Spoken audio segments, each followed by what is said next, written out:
the only true value really is in self-recognition, which is already pure, which contains all perceptions, both pure and impure, because it's pristine purity itself.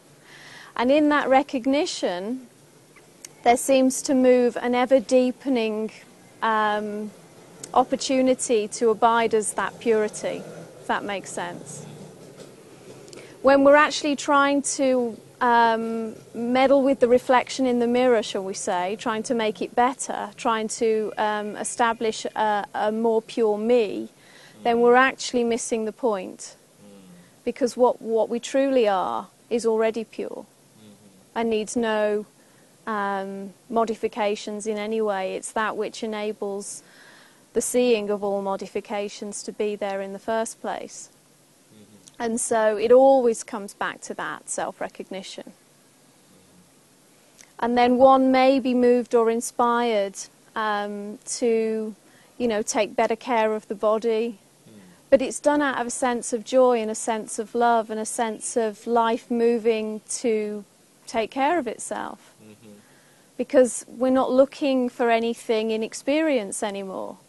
We're not trying to fill a void, thinking, well, when I achieve this, I'll be whole, I'll be complete. Often the sense of purification is driven by that basic need to come home, is driven by that basic need to come home. And so, it's always primarily about self-recognition and then deepening our conviction in that self-recognition. And then life moves in such a way experientially that seems to take care of the experience, if that makes sense, ever more deeply. It's like the body might be moved not to ingest foods that once were enjoyed because there was a seeking of oneself in it, piece of chocolate cake or, things that aren't particularly healthy, shall we say, experientially. There'll be, certainly in my experience, there's a moving away from doing those things that aren't beneficial, shall we say.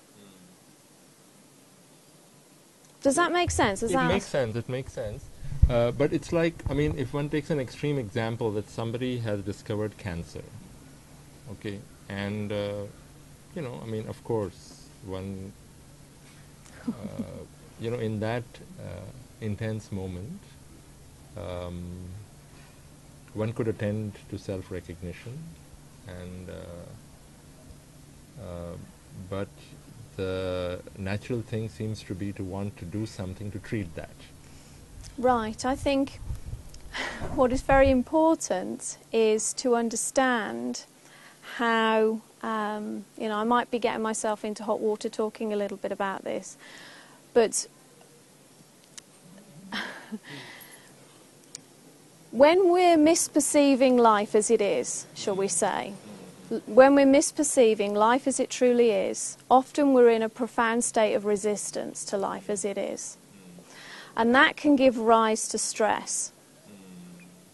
And so when we're actually recognizing our true nature, a profound sense of peace comes in by nature with that. Because it is our nature. It's what we truly are. And so experientially, that can, not necessarily, but it can have a profound effect on healing body.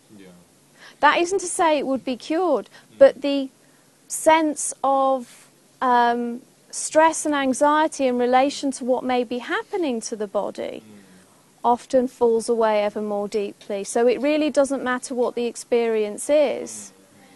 It all comes back to self-recognition, because ultimately you're not the body. And so it's recognizing that ever more deeply, which then can, not always, but can have the potential to, optimize health and well-being. That isn't to say there's a pure state of health, because that's a conceptualized idea. But there is ease in the body, no matter what may be apparently happening to the body.